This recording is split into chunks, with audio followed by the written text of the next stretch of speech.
Calming down with English. Master the phrasal verb, calm down. Hello everyone.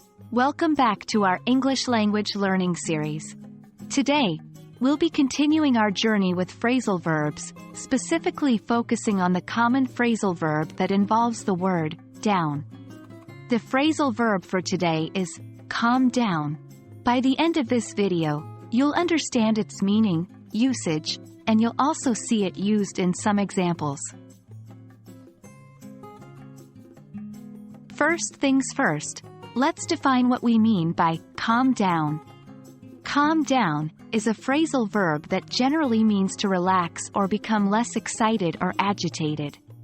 It's often used when someone is very upset or angry and needs to return to a more peaceful or controlled state. Now that we know the meaning, let's see how to use calm down in sentences. Remember, calm down is often directed at someone who is upset or agitated. 1. For instance, if your friend is angry about a recent argument, you could say, calm down, we can figure this out. 2.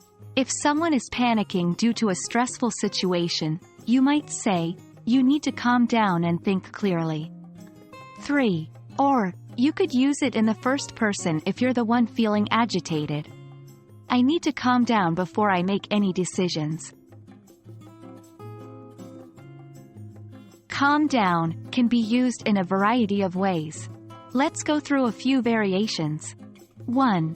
When talking about your own emotions, you can say, I need to calm myself down. 2.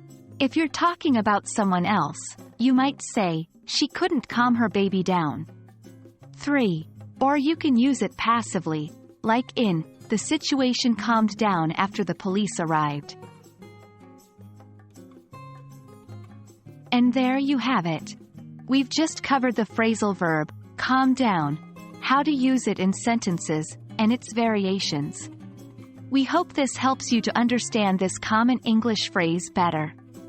Remember, learning a language is a journey, so take it step by step, and soon enough, you'll master it. Until next time, keep practicing and stay calm.